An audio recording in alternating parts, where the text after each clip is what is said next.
Praise the lord. ఈరోజు మనం మత్తయి సువార్త గురించి క్లుప్తంగా నేర్చుకోవడానికి ఇష్టపడదాం. ఇప్పటికే మనము పాత నిబంధన గ్రంథంలో నుంచి 39 పుస్తకాలను మనం క్లుప్తంగా నేర్చుకున్నాము.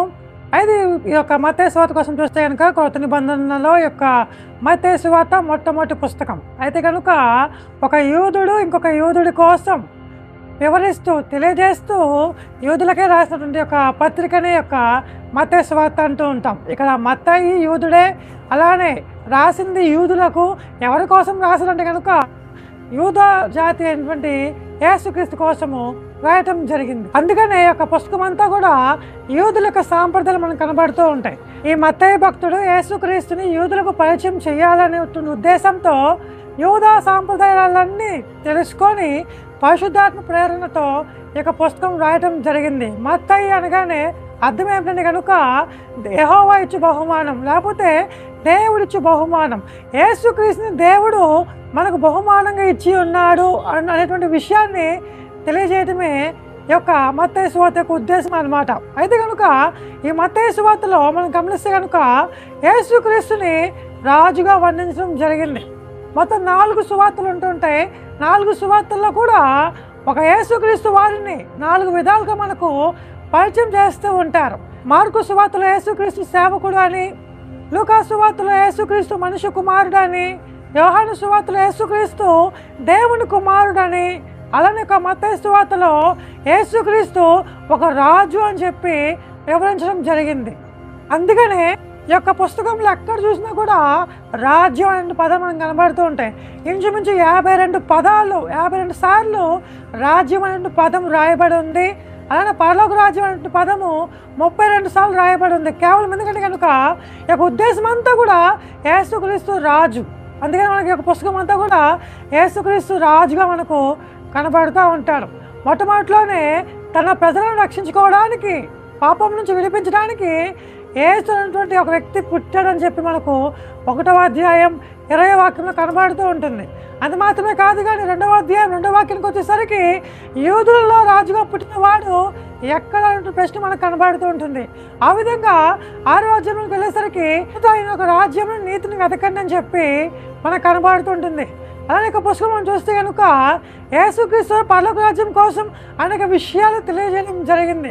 అంత మాత్రమే కాదు, ఒకరోజు యేసుక్రీస్తు వారు పేతురుకు కోపం వచ్చినప్పుడు యేసుక్రీస్తు వారు అంటారు కదా, నాకు ఒక సైన్యం ఉంది, నేను రమ్మని చెప్తే 12 సేనా వ్యూహముల కంటే ఎక్కువ మంది సైనికులు నా కోసం ఈ భూమి మీదకి వస్తారని చెప్పి చెప్పడం జరిగింది. అంటే కనుక యేసుక్రీస్తుకి రాజ్యం ఉంది, అతని యొక్క రాజ్యం, అతనికి సైనికులు ఉన్నారు, అతను ఒక సైన్యం, అతను ఒక గొప్ప మహారాజు అని చెప్పి మనకి ఒక పుస్తకంలో తేట తెల్లగా కనబడటం జరుగుతూ ఉంటుంది.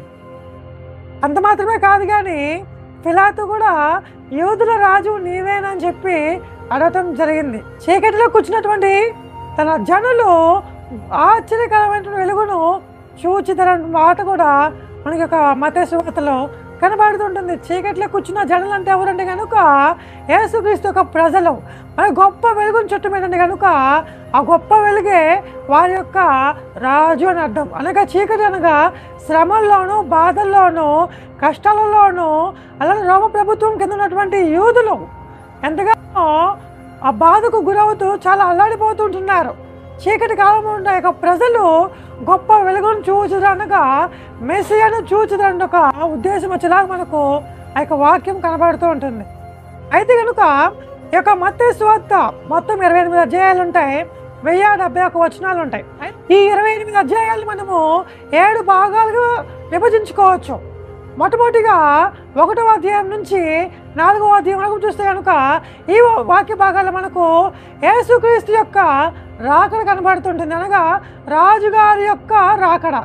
అంత మాత్రమే కాదు, కానీ 4వ అధ్యాయం నుంచి 7వ అధ్యాయం చివరి దాకా చూస్తే కనుక అక్కడ రాజుగారి యొక్క ఒప్పుకోలు కనబడుతుంటుంది. రాజుగారి యొక్క ఒప్పుకోలు తర్వాత 8వ అధ్యాయం నుంచి 11 వరకు చూస్తే కనుక రాజుగారి యొక్క అధికారం మనకు కనబడుతూ ఉంటుంది. అంత మాత్రమే కాదు, కానీ 11వ అధ్యాయం నుంచి 16వ అధ్యాయం సగం వరకు చూస్తే కనుక అక్కడ రాజుగారు తృణీకరించబడటం మనం చూస్తూ ఉంటాం. యేసుక్రీస్తుని తృణీకరించిన విధానం మనకు అక్కడ కనబడుతూ ఉంటుంది. అలానే 16వ అధ్యాయం నుంచి 20 వరకు చూస్తే కనుక రాజుగారి యొక్క రాయబారుల కోసం మనం చూస్తూ ఉంటాం. రాజుగారి యొక్క రాయబారులు, లేకపోతే రాజుగారి యొక్క రాయబారులను సిద్ధపాటు చేసుకునే అంశం మనకు ఈ అధ్యాయంలో కనబడుతూ ఉంటుంది. అలానే 20వ అధ్యాయం నుంచి 27 వరకు చూస్తే కనుక రాజుగారిని నగరంలో నుంచి త్రోసివేయడం మనకు కనబడుతుంటుంది. రాజుగారిని నగరంలో నుంచి త్రోసివేయడం మనం చూస్తూ ఉంటాం.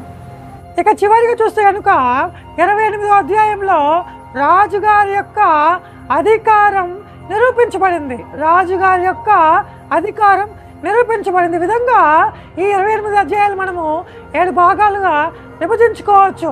ఈ పుస్తకం అంతా కూడా యేసుక్రీస్తు రాజు అనే మనకు తెలియజేస్తూ ఉంటుంది. ఇంతకీ ఈ మత్తయి భక్తుడు ఎవరని చూస్తే కనుక ఈ మత్తయి భక్తుడు ఒక లేవీయుడు అన్నమాట. యూదా జాతిలోనే లేవి గోత్రానికి చెందినటువంటి ఒక వ్యక్తి. అయితే కనుక ఇతను యూదుడై ఉండి రోమా ప్రభుత్వపు అధికారంలో పన్ను వసూలు చేస్తుండేవాడు, అనగా ట్యాక్స్ని కలెక్ట్ చేస్తూ ఉండేవాడు. అంత మాత్రమే కాదు, కానీ ఇక మత్తయి సువార్త పుస్తకం ఎప్పుడు రాయబడిందంటే కనుక ఇంచుమించు యేసుక్రీస్తు చనిపోయిన తర్వాత 30 సంవత్సరాలకి, అంటే యేసుక్రీస్తు చనిపోయి తిరిగి లేచిన 30 సంవత్సరాల తర్వాత, అనగా AD 60 నుంచి 80 లోపల కాలంలో మధ్యకాలంలో రాసి ఉండవచ్చు అని చెప్పి ఎక్కువ మంది పండితుల అభిప్రాయం.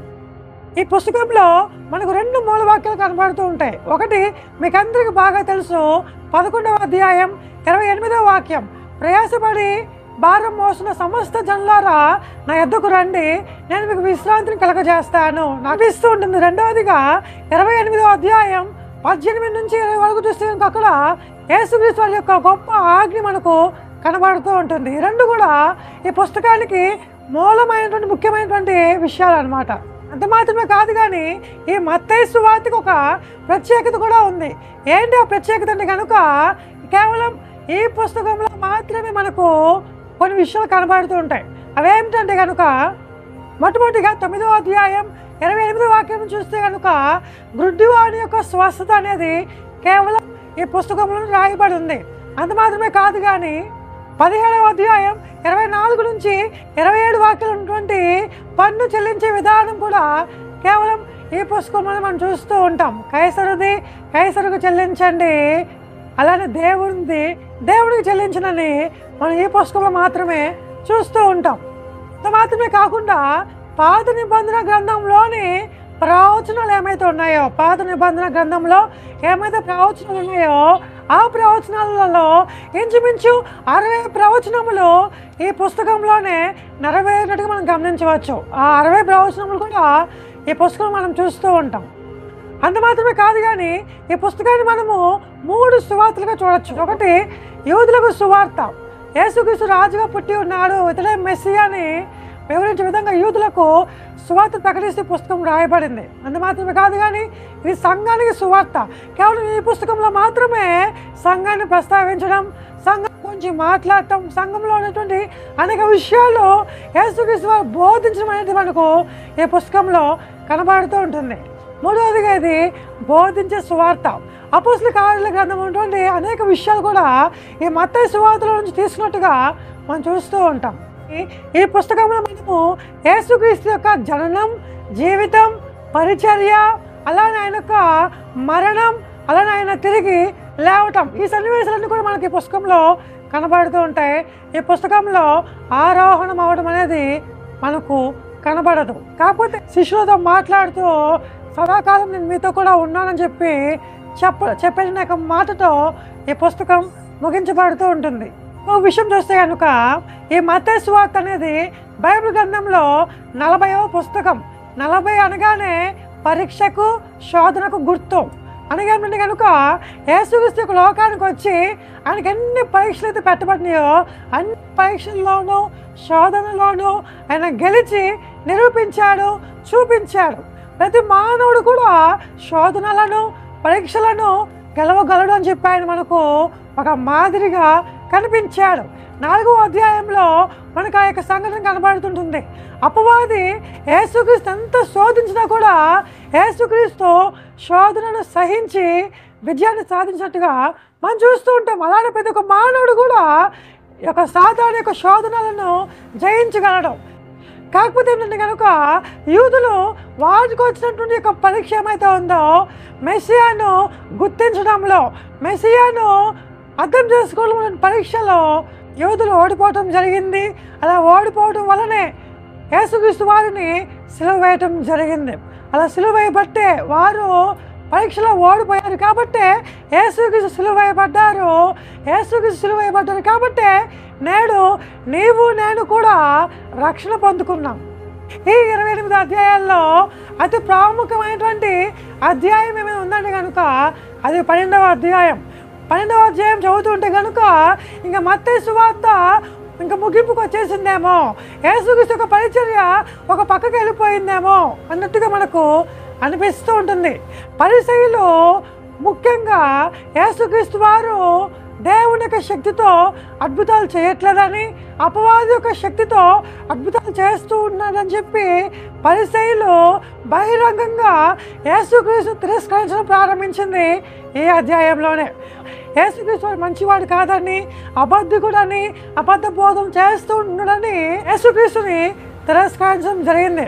అప్పటి నుంచి యేసుక్రీస్తు వారు అనేక రకాల ఉపమానములను ప్రజల మీద వర్షంగా కురిపించడం, యేసుక్రీస్తు వారు తన ఆసక్తి అంతా కూడా శిష్యులకు విద్యను బోధించడంలో పెట్టినట్టుగా మనం చూస్తూ ఉంటాం. ఎందుకంటే కనుక అప్పటి నుంచి యేసుక్రీస్తు వారి శిష్యులతో ఒక చక్కటి సహవాసం కలిగి ఉంటాం మనం చూస్తూ ఉంటాం.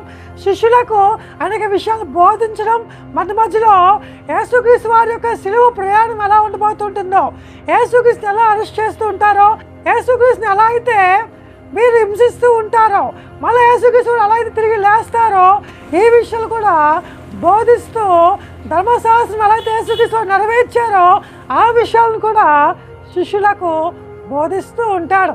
ఈ విధంగా ఈ యొక్క 12వ అధ్యాయం చాలా కీలకమైనటువంటి అధ్యాయమే ఉంది. ఈ అధ్యాయం దాటిన దగ్గర నుంచి కూడా యేసుక్రీస్తు వారి యొక్క శ్రద్ధ, ఆసక్తి అన్నీ కూడా శిష్యుల మీద పెట్టినట్టుగా మనం చూస్తూ ఉంటాం. ఈ విధంగా అనేక విషయాలను కలిపి ఇక మత్తయి సువార్త రాయటం జరిగింది. ఈ మత్తయి సువార్త అంతా కూడా యేసుక్రీస్తు ఒక రాజుగా మనకు కనిపిస్తూ ఉంటాడు. నిజమే, యేసుక్రీస్తు మనకు రాజై ఉన్నాడు. ఆ రాజుని మనం అంగీకరించినట్లయితే కనుక, ఆయన పరిపాలనలోకి మనం ప్రవేశించినట్లయితే కనుక ఆయన రాజ్యంలో నీతి, శాంతి, సమాధానాలు వదులుతూ ఉంటాయి. ఆయనకు రాజ్యంలో చీకటి ఉండదు, కీడు ఉండదు, పాపం ఉండదు. అంత మాత్రమే కాదు కానీ ఏ విధమైనటువంటి చీకటి శక్తులు ఉండవు. కానీ కేవలం ఆయనకు రాజ్యంలో ఆరాధన మాత్రమే ఉంటూ ఉంటుంది. మనం ఆయనను పూర్ణ మనసుతోనూ పూర్ణ హృదయంతోనూ ఆయనను ఆరాధించేటువంటి సన్నివేశం మనకు అక్కడ కనిపిస్తుంటుంది. కాబట్టి మనందరం కూడా ఆయనకు రాజ్యము ప్రవేశించడానికి సిద్ధపడాలి. అయితే ధన్యత దేవుడు అనుగ్రహించును గాక. Praise the lord.